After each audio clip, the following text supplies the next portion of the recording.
All right, we're good. You just go right in the middle.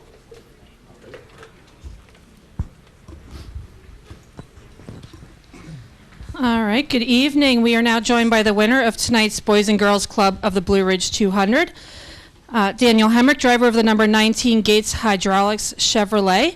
We will go straight to questions for our race winner. If you have any questions, please raise your hand. We will get a wireless microphone to you. We'll start in the back there with Jacob and then go to Bob.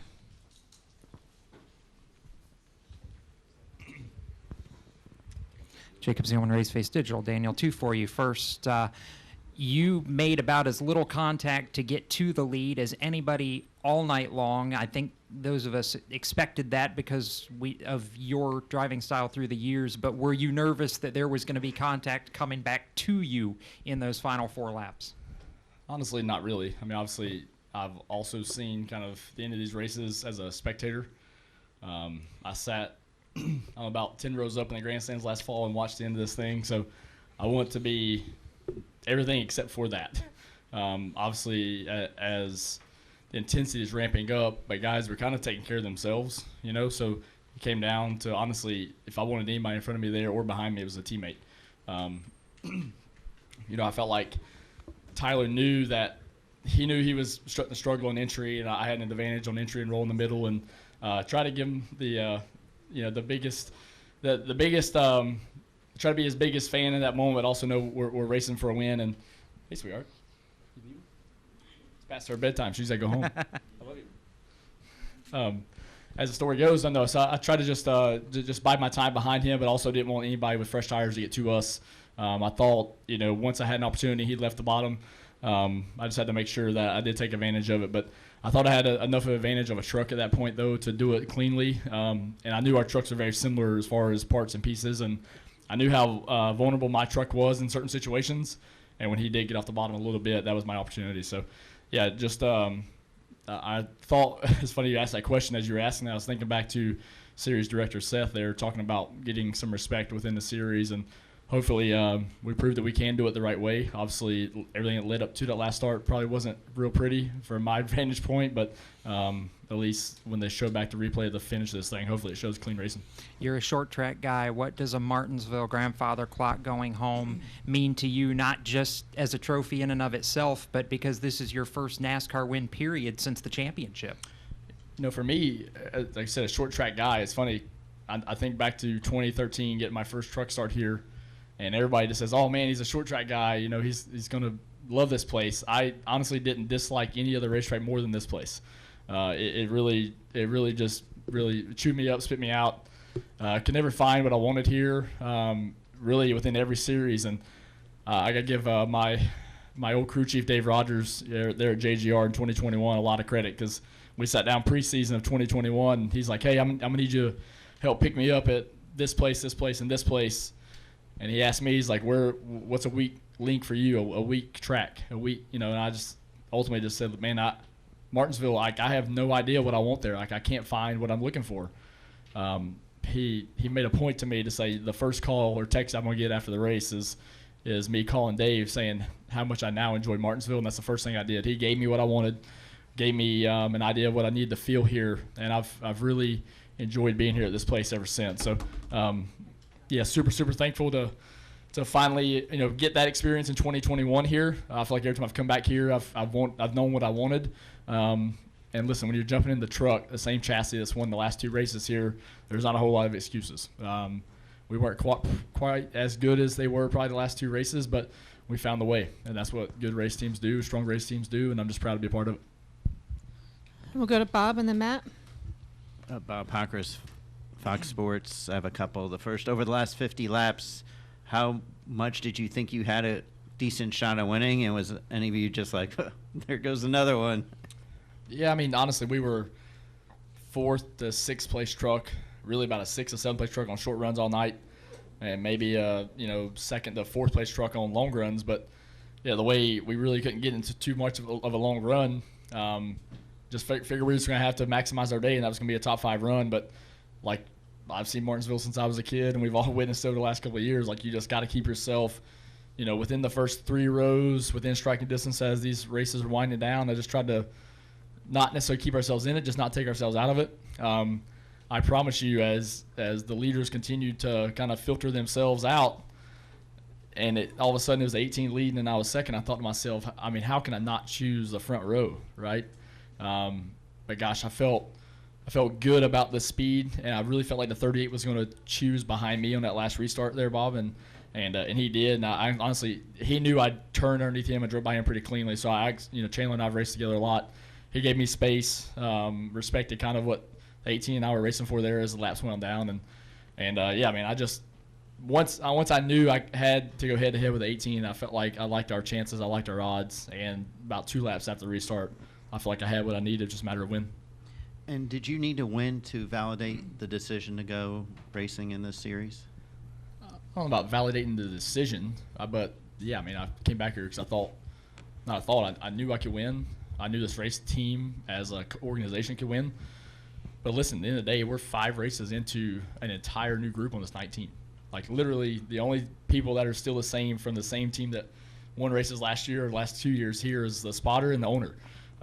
It was cool to get my crew chief, Josh Graham, incredibly talented individual, his first win as a crew chief on top of any pit box. So really, it was just validating all of us, right? Validating his decision to come do this, validate my decision to come do this. I told Bill McAnally our first time we sat down together that one of my selfish main goals was that, my wife and I have stood in victory lane together, whether people know it or not, hundreds of times throughout our lives growing up. And my kids have never experienced that. My daughter was 2 when I won the championship, but my kids have, as they can remember, have never got to stand in victory lane with Dad. So one of my reasons I wanted to come back here was to try to win and give them those memories. So tonight was a start for that. Go to Matt. Matt Weaver, Sports Night. Bob actually took the thunder there on one question I was going to ask you about, obviously having kids and what difference that makes them being older and having a son now too. But my other question I had for you is, your other national touring win, that was the championship win that closed out the season. You've never been in a situation to where you've won obviously early in the season and the ways that could transform a season. It takes some of the edge off. The fact that you guys can go, playoff points racing now. I mean, are you cognizant of that even in this moment that, hey, now this sets us up really good that we can change our approach in any way? Yeah, man, that's a good question, and something that honestly we'll probably reassess on Monday. Definitely sitting here, I can feel some weight off of me on that side. I know for this race team, we kind of a slow start, right? I mean, well, we've had opportunities early here in the season, but we haven't necessarily put a ton of points on the board. But it looked like one of those years, I was going to just maximize the points, try to point our way in. If opportunity arose as the weeks progressed to win, then we tried to capitalize on it. But I figured it would, honestly, the way we started the season would be a couple of weeks removed. But then as soon as we got through Homestead, I felt like some stuff clicked with me and the team in general, how we operated, how we prepped, how we executed. And then take that momentum of a top 5 run, just our first solid day together, and truly come to a place that they're, batting 1,000 here the last 2 trips, winning all stages in the races here. I mean, if there's another place that takes any momentum to, it was here. But yeah, it's definitely going to be a little bit of a different mindset. I don't think you do a whole lot of things differently. It definitely does free us up, though, to maybe try to identify some of our weaker areas that we've experienced the first couple weeks leading up to here. Be a little more aggressive on venturing down those avenues, understanding maybe what I do want a little different than what the notebook is, because it's not like they're trying to just figure me out. I mean, Josh Graham as a crew chief is trying to understand the trucks. He's trying to understand the wind tunnel data just as I am. We're all heavily invested and working day in and day out to build this program up. So, yeah, if nothing else, it lets us attack all angles a little differently now. Trey Lyle, frontstretch.com. Daniel, first, the backflip. How confident were you? That was reckless. How confident were you? I know last week you weren't sure if you could do it, but how confident were you when you got in the car if you were going to do it or not? I didn't know, but I felt a lot of energy from the crowd, and as guilty as anybody of feeding off that stuff. So it's like, why not? I blow a knee out here landing. I mean, it'll be okay. I've raced with them before that way, but no. So a lot of people don't know. I've had multiple knee surgeries, so it's not like there is some risk to me doing it. I've actually thought about not doing it, but like I said, I was fortunate to do a lot of those growing up through the ranks, and those times haven't been very often, right, in the NASCAR ranks. So I was going to take advantage of it. literally just about maybe not even 2 weeks ago, my wife in our backyard playing with our kids asked me that question. She's like, hey, I haven't asked you, like, you think you can still do that? I said, I don't know. I'm sitting here on nice, fluffy, 4-inch tall fescue grass. Let me try it. So I just did one right on the ground. So I can do it flat-footed standing there. And I was like, all right, I think I'm still in position to do it. However, I said it was reckless because when I got on top of the roof, I was way up in the air. I may owe Bill McNally a roof. It looked like it caved the roof in when I jumped. So all great problems to have. How about that? And then a lot of drivers congratulated you post-race. What type of the amount of respect you get amongst the garage, both, I know Blaney was there too as well, so even outside the truck garage, what does that mean to you about like the journey you've been through and the fact that you get this moment and a lot of people are there to offer their congratulations? Yeah, I mean, obviously I haven't seen any of that stuff, but yeah, Blaney came out to the front stretch and super special, man, to have, if nothing else, right, no matter when this journey ends, I think when it's all said and done, I think you guys on this side of it, on y'all side, would feel the same, like, to have the respect from your peers when all the dust settles, like, I think that's all you can ask for, right, that means you did something right. You made somebody feel something along the way, and for me, I've always said that I felt like, there's a lot of storylines of who's got sponsorship, who doesn't, who's got these reasons or those reasons why they make it or don't make it. And at the end of the day, I've always said that people behind the scenes know. Like, the ones who know. And I'm looking at many faces in here that have seen my journey through and through. I've talked with Matt here down in Pensacola, Florida, after not sleeping for 2 or 3 days, working on super late models. And I feel like I'm the exact same person I was then. At least I hope I am. And I think that resonates. And I respect so many of those guys at the cup level because many of them have been the exact same way. And they've been true people, believers in me, and it's cool to see those guys continue to have success. I don't know why exactly my journey in life has led me to this particular situation, but I've had some incredible people, by the good Lord put in my life that have continued to, give me opportunities, and I feel like when you get the respect for your peers, it just makes you feel like it's gratifying to know somewhere along the way you've made somebody feel something. I come up front here to Lee. I'm sorry, my voice is so bad. I lost it yesterday. It's awful. You talked about people coming to victory lane, but the fact that Ankrum came after you knocked him out of the lead, what does that say about the relationship that you've already built there with him? Because I thought it was a pretty classy act on his part. It truly was, and he is a class act. I mean, I didn't realize I'm guilty of this, right? Whenever you race in a particular series, like I'm so immersed in that. Like, I mean, you watch the other series, but you're not truly in it. I didn't realize how much of a veteran Tyler is. I mean, he's been in truck series a long time, and I've leaned on him heavily throughout this process of how these trucks trend and how you prep for events. And him and I have had our own closed-door meetings of where we feel like we're strong, where we feel like we're not as an organization. So he's helping continue to build this program forward as I'm trying to do as well. So it was really cool that it turned out to be him and I there battling it out. The biggest thing I wanted to make sure there on that last restart, too, with Tyler was to make sure that I didn't hit him in a spot that was going to bring other people into the mix.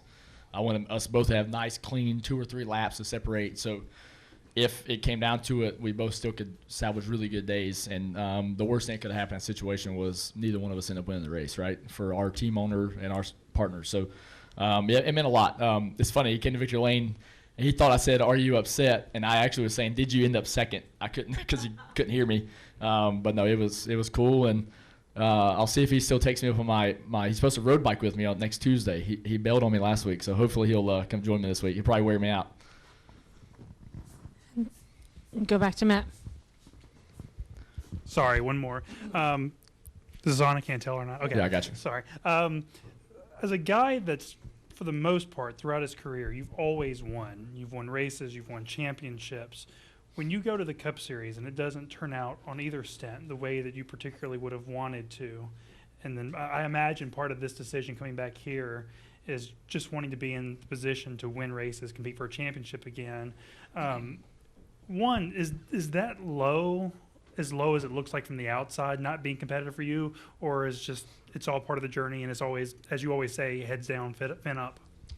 Yeah, it's definitely part of the journey. I would say if you take all the other noise out of it, does anybody want to go compete at the highest level with their team, get on a plane 8 weeks a year, give or take, to go execute at your highest level, and that sometimes equals a 25th place result. No, that's not fun. So that side of it, yes, is low.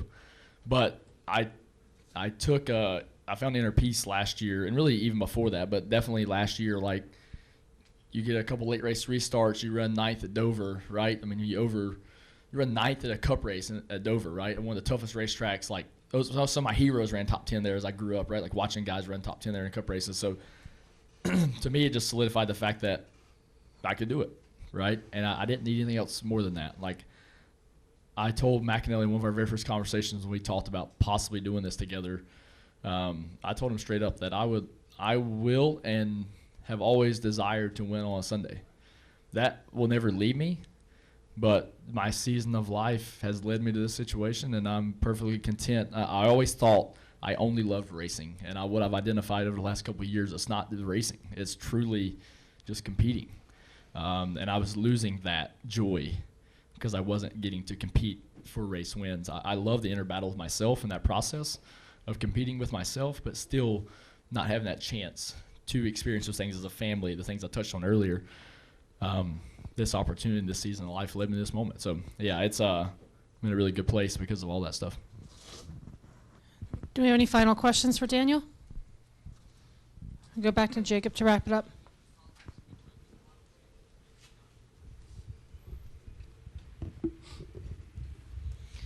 So going back to the short track theme, there's certain trophies in short track racing that are just iconic. You've got the Tom Dawson, you've got the Martinsville grandfather clock, and I know this is one that you circled when you first came to NASCAR that you wanted to win. What does it mean now to have one, and do you have a place that you're going to put it? Yeah, we definitely have a place to put it. I said back in 2021, I feel like we let two of them get away on the Xfinity side. So, yeah, there's one place. There's multiple places for them in the house. Yeah, my gosh, it is a special, special win. And just honestly, as much as the clock is going to be super cool, like, I hope somebody got a photo of me and my kids on the front stretch like that. That means more to me than any trophy. So it's going to be cool to go through that stuff over here the next couple hours, next couple days. But hopefully it's just the beginning of many. But, yeah, definitely one to check off on the bucket list. It's good to finally get one taken home. All right, Daniel, congratulations on the win. Thanks for joining us here tonight. Yeah, thank y'all. Appreciate it.